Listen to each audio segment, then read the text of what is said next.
अस्सलाम वालेकुम स्टूडेंट्स, आज हम मैथ्स का एक्सरसाइज 1.5 ख़त्म करने जा रहे हैं। ये क्वेश्चन नंबर 5 है। ठीक है, इसमें कह रहे हैं कि find the values of x and y. Find the values of x and y when x plus y iota is equal to -5 + 5 iota.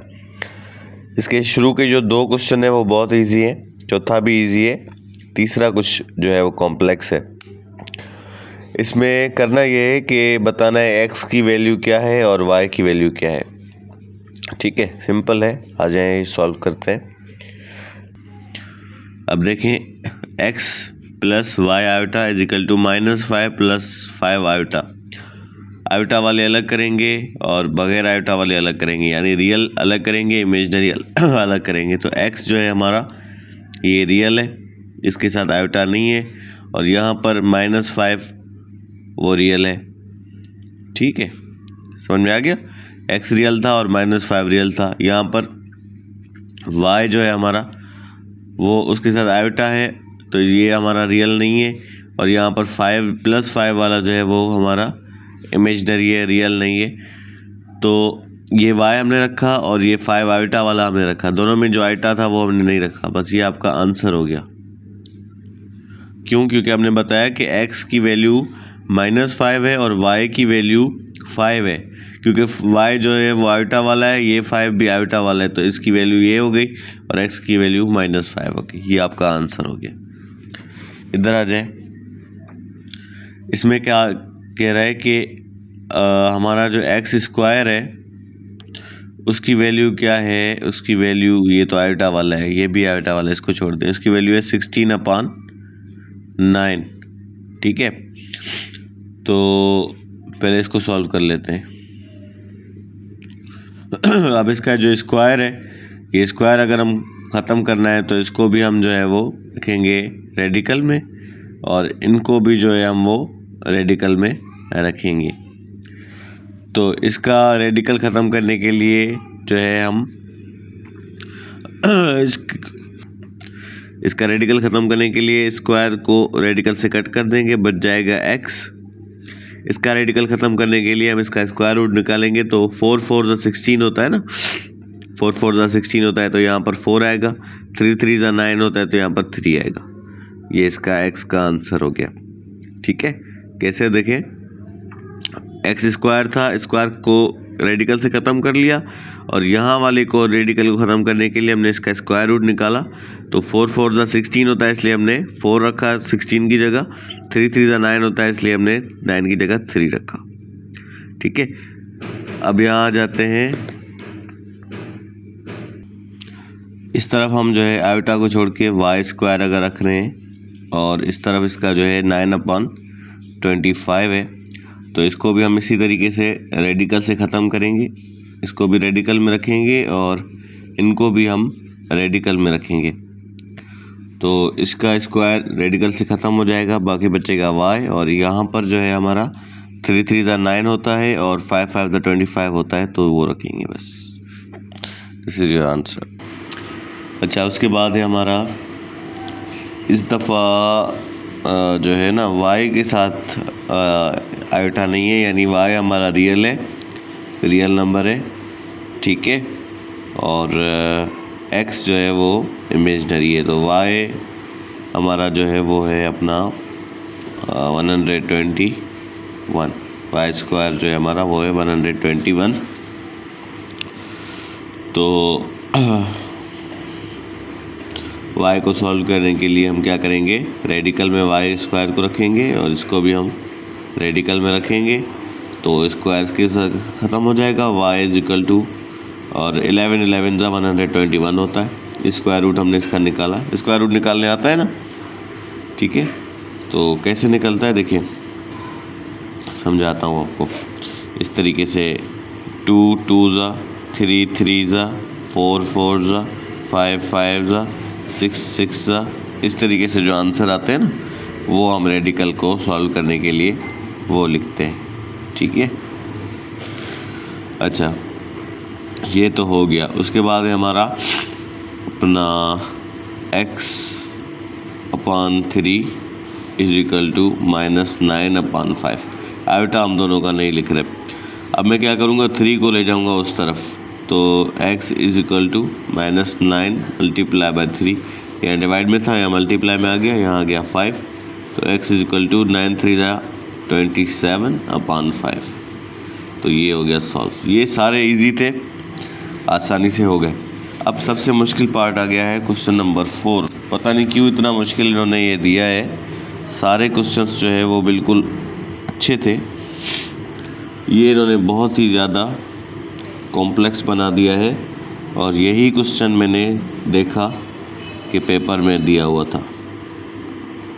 ठीक है, तो मर्ज़ी है इन लोगों की।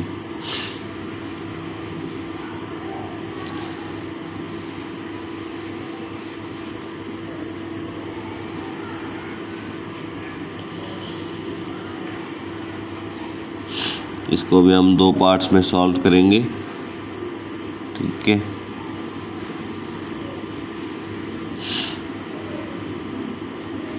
अच्छा एक बात याद रखें, जैसे ही आपको वीडियोस मिले आप सॉल्व करते जाएं, क्योंकि वजह इसकी ये है 16 यूनिट है, 16। अब आप अगर पीछे रह गए तो मुश्किल है कि आप इस साल इसको कवर कर सकें।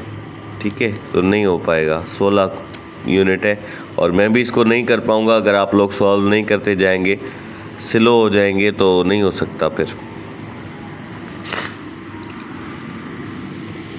चलें जी, तो सबसे पहले तो x वाला जो है हमारा, तो ये है हमारा x वाला क्वेश्चन,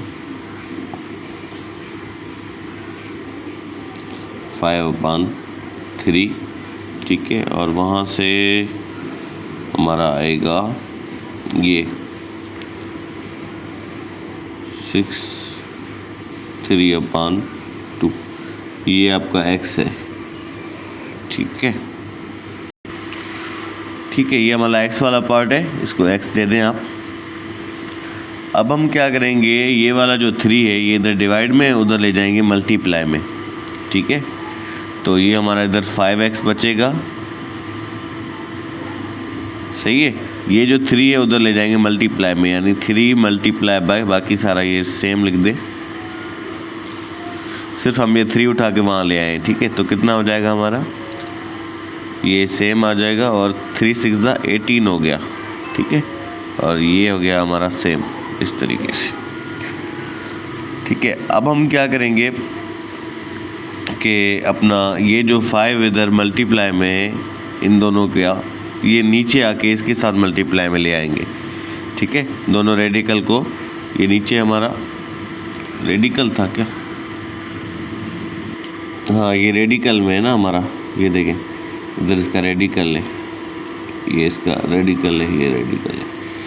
ठीक है, हमने पहले क्या किया कि 3 वहाँ ले जाके मल्टीप्लाई में, ये इधर 18 हो गया। अब ये जो 5 है इसके साथ हम मल्टीप्लाई में ले आएंगे रेडिकल में, यानी हमारा x इधर सेम रहेगा, x जो वाला इधर सेम रहेगा, ये 18 भी हमारा सेम रहेगा, ये 3 भी हमारा सेम रहेगा। यहाँ पर ये जो 2 रेडिकल में है इसके साथ मल्टीप्लाई में हम 5 ले आएंगे।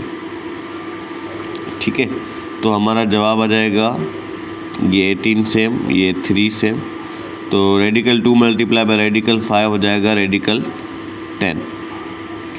ठीक है, ये हो गया हमारा रेडिकल 10। अब हम क्या करेंगे कि ये जो नीचे रेडिकल होता है ना, ये काफ़ी टीचर्स को पसंद नहीं आता कि नीचे रेडिकल क्यों है, इसको ख़त्म कर। तो इस रेडिकल को ख़त्म करने के लिए हम इसी नंबर के साथ सेम मल्टीप्लाई करेंगे, यानी अगर हम रेडिकल 10 के साथ इसको मल्टीप्लाई करते हैं तो इसका रेडिकल जो है वो ख़त्म हो जाएगा। ठीक है, तो इधर अगर मल्टीप्लाई करेंगे तो ऊपर भी करना पड़ेगा। अब देखें मैं क्या करता हूँ, x is equal to 18, radical 3 है ना, तो इसको मल्टीप्लाई रेडिकल 10 करना पड़ेगा। वजह यह है कि नीचे वाले रेडिकल 10 को भी हमने मल्टीप्लाई बाय 10 करना है। तो हमारा जवाब आ जाएगा 18 तो सेम आएगा, 3 10 30 हो जाएगा और नीचे हमारा सिर्फ 10 आ जाएगा। ठीक है, रेडिकल इसका नीचे वाले का ख़त्म हो गया। अब हम क्या करेंगे कि ये रेडिकल है इसको छोड़ दें, बाकी दोनों को हम 2 से डिवाइड कर देंगे। 2 की टेबल दोनों पे लग रही है, तो इस पे 2 की टेबल लग रही है 9 टाइम्स, ये रेडिकल वाला सेम आ गया, और इस पे 2 की टेबल लग रही है 5 टाइम्स। ये आपका आंसर है। ठीक है, यहाँ पर ये आपका आंसर आ गया। अब आ जाते हैं जो इसका दूसरा पार्ट है, इमेजनरी पार्ट, उसको सॉल्व करते हैं। तो इमेजनरी पार्ट में हमारे पास क्या है, -3 अपॉन रेडिकल 2, ठीक है, इज इक्वल टू अपना सॉरी y भी है इसमें, ये वाला y, ये -3 अपॉन 2 रेडिकल, ये y आ गया। और इस तरफ है हमारा रेडिकल में 2, ये लिख रहा हूँ मैं, इधर बाहर भी 2 अपॉन में 9। अब मैं क्या करूँगा, ये जो 2 है ना, ये इधर डिवाइड में, वहाँ मल्टीप्लाई में ले जाऊँगा। तो ये -3y इधर ही रहेगा, ये 2 भी इधर रहेगा, ये रेडिकल 2 भी इधर रहेगा, ये उधर आ जाएगा मल्टीप्लाई बाय 2 में। तो मैंने आपको अभी इधर क्या बताया था कि जब दोनों ये वाला देखें, दोनों रेडिकल एक जैसे मल्टीप्लाई हों तो रेडिकल ख़त्म हो जाता है। तो यहाँ पर भी हमने यही किया है कि ये 2 तो सेम आ गया, तो दोनों रेडिकल को जब हमने किया मल्टीप्लाई, तो हमारा आंसर 1 2 आ गया। इनमें से, इन दोनों में से 1 2 हमारा आंसर आ गया। सही है, ये रेडिकल के बाहर वाला 2 हमने रखा, ठीक है, ये रेडिकल के बाहर वाला 2 हमने रखा, और इन दोनों 2 में से 1 2 इधर बाहर आ गया, रेडिकल भी इनका ख़त्म हो गया। अपॉन में इसके क्या है, 9 है। तो ये जवाब आया हमारा -3y इज इक्वल टू 2 2 ज़ा 4 अपॉन 9। ठीक है, अब हम क्या करेंगे, ये जो इधर 3 है ये इधर नीचे इसके साथ मल्टीप्लाई में ले आएंगे, तो y हमारा सेम रहेगा, यहाँ 4 भी सेम रहेगा, और ये हमारा 9 मल्टीप्लाई बाय -3 हो जाएगा। तो y is equal to 4 upon -27। तो ये दिस इज़ योर आंसर।